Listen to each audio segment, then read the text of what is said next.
that 100 grand over the next 30 years turns into multiple millions of dollars. Well, so Einstein's eighth wonder of the world, right? Compound interest. And that's what people don't understand. And Welcome to Loans Elevated, the podcast that brings you the latest industry news, expert interviews, and insightful discussions that will help you stay ahead in this dynamic market.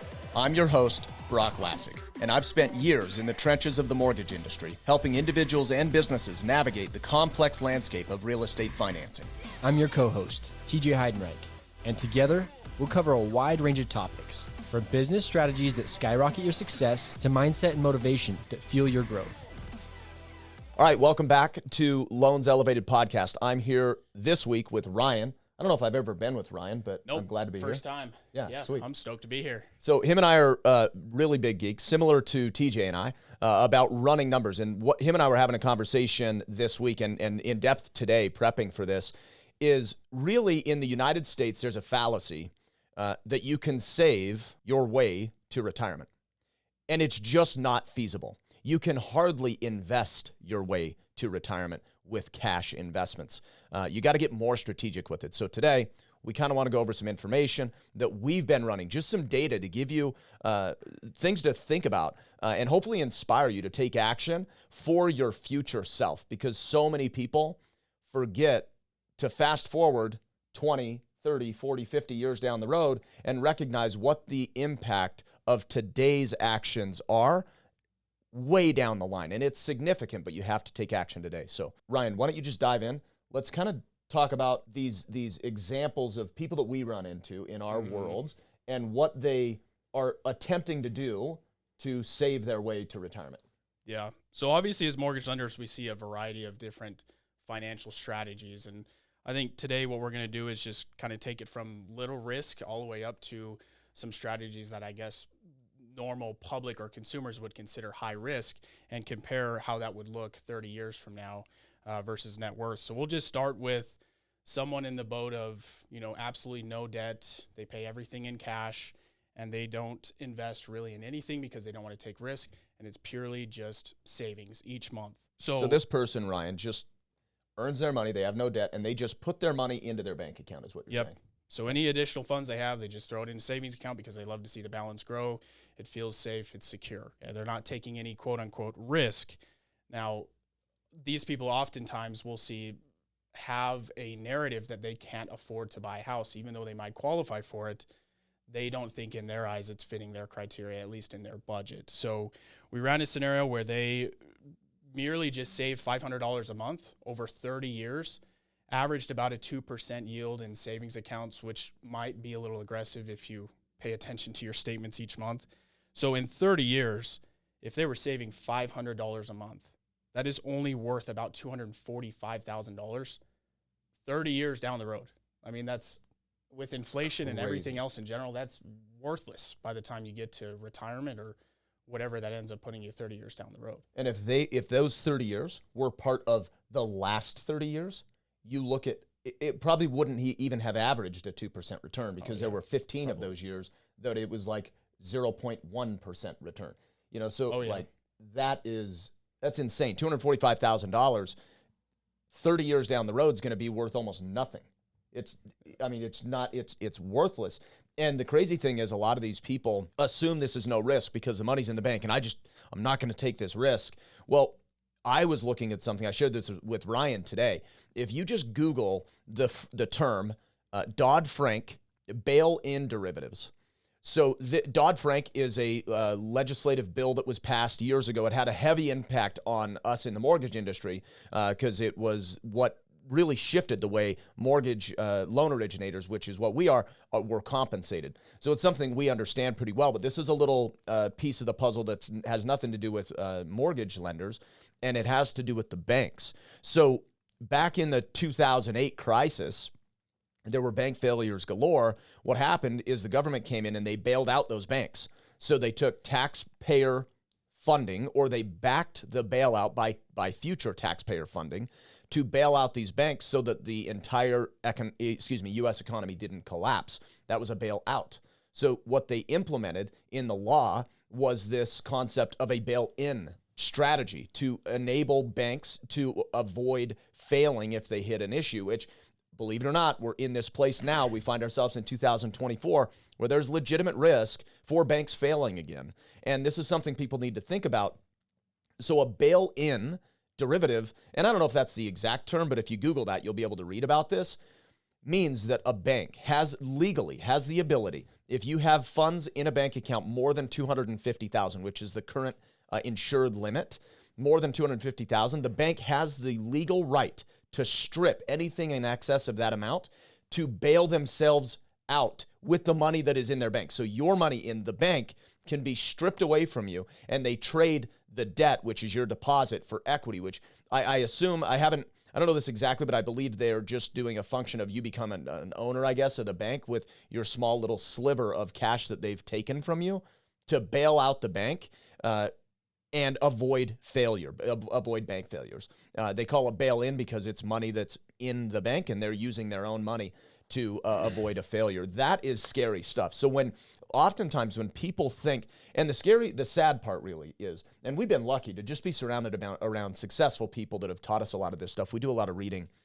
But the sad part is no one understands money. Hardly anyone, I should say, understands money. We're not taught this in school. Frankly, you look at, like the teachers in school, they don't even understand it themselves. How could they teach us about this stuff? It's crazy. So what we think is like, the risk-free thing to do is I just put my money in my savings account. I don't understand the stock market. I don't understand real estate. I just got to keep it there. But no one realizes legislators on the back end. I mean, that's the biggest risk ever. They can literally just take your money. Yep. That's insane.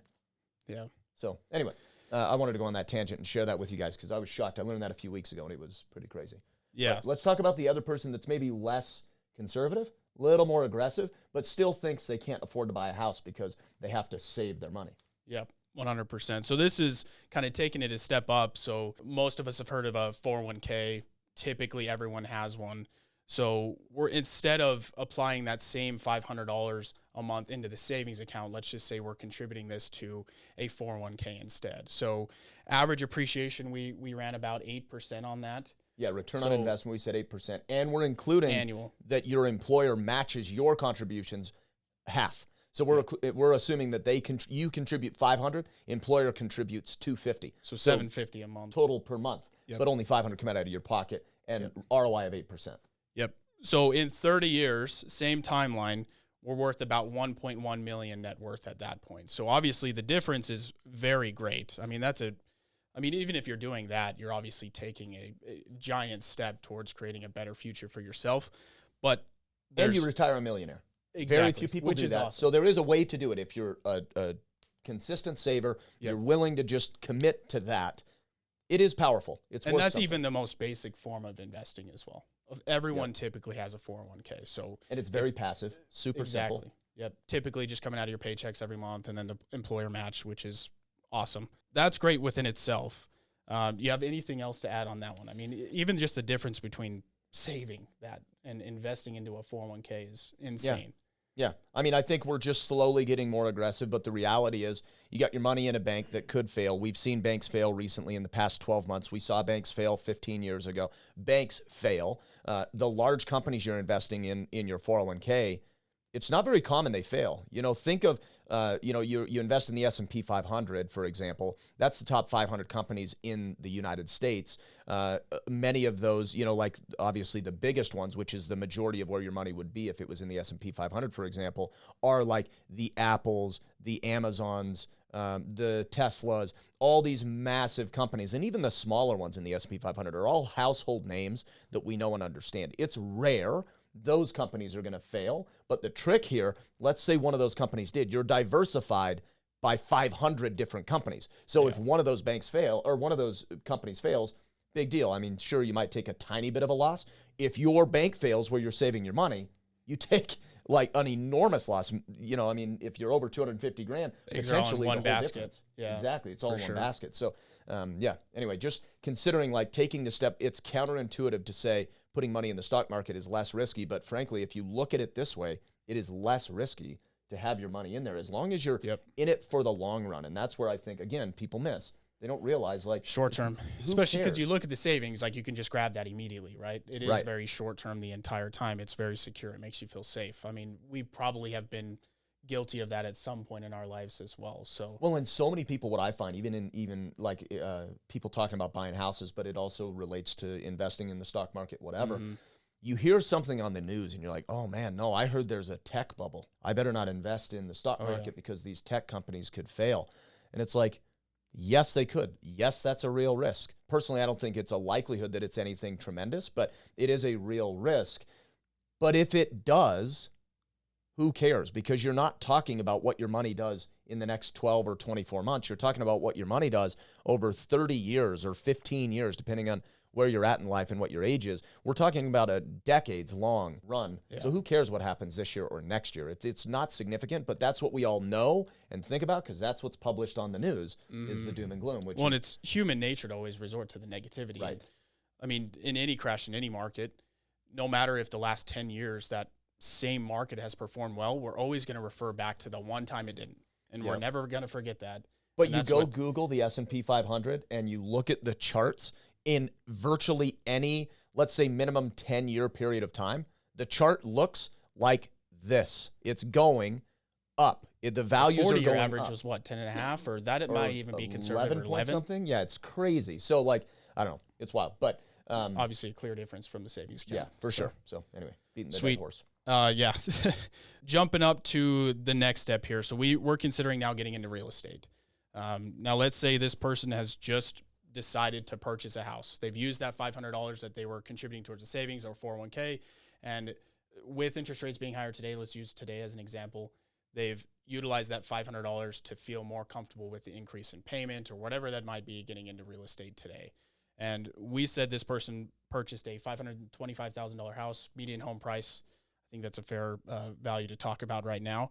Now, 30 years from now, using the original amount, because mind you, it's not based on the amount that you invest. It's not based on your down payment, your closing costs. It's based on the value of the home. Which is a very stark difference to stocks, savings, exactly. Whatever it is. It's leveraged money. So you're using, I mean, oftentimes we encourage our clients to use 95% of the bank's money to acquire this asset. So you're very little in, and you get all the appreciation plus the tax benefits, everything else.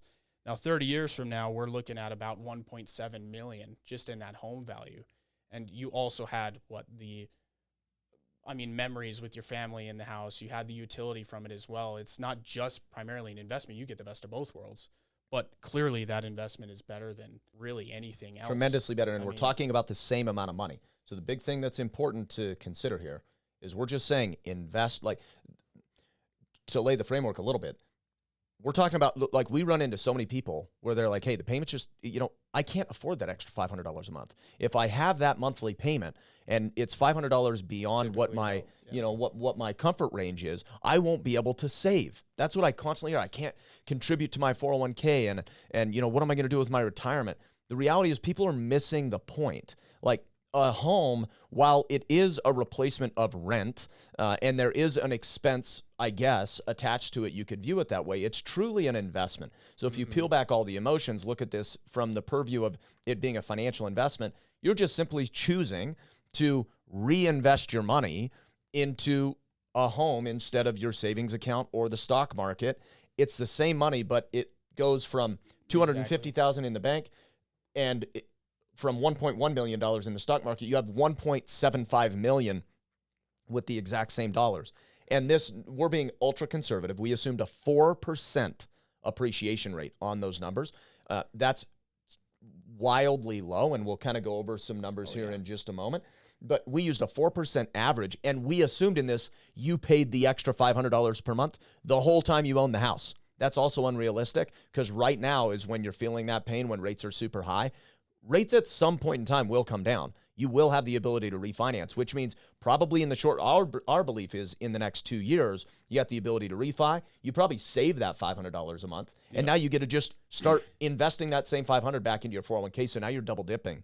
And I think the beauty is too, is like your second biggest expenses outside of taxes is typically your housing. Yeah. And the sooner that you can lock in or fix your housing expense, the sooner you can start growing the gap between your expenses and your income.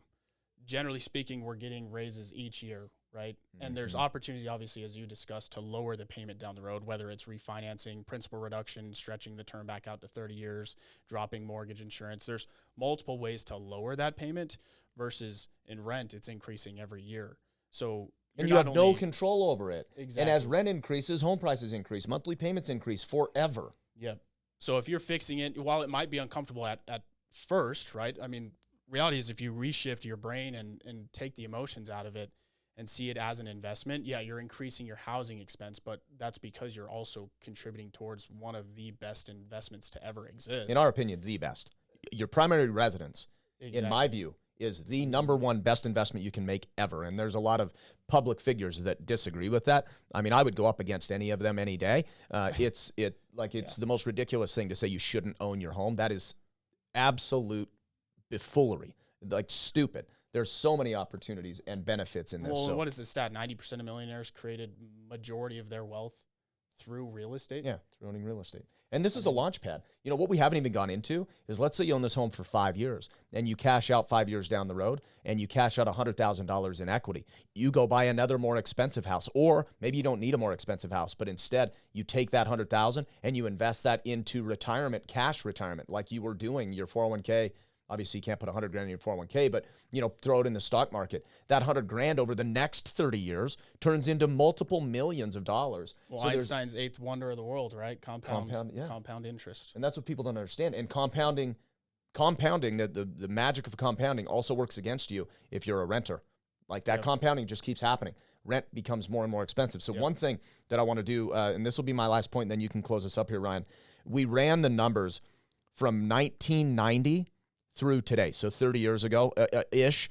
It was the 1990s. I can't remember the exact year, but about 30 years ago through today. Because a lot of people are going to say, dude, there is no way that $525,000 house that I buy today is going to be worth $1.75 million in 30 years. You're out of your mind. And that's what we would think right now. And that's what people probably thought in the 90s. But if I look at this, median home price in 1990 was $68,000 in Utah. The median home price in Utah today is about $525,000.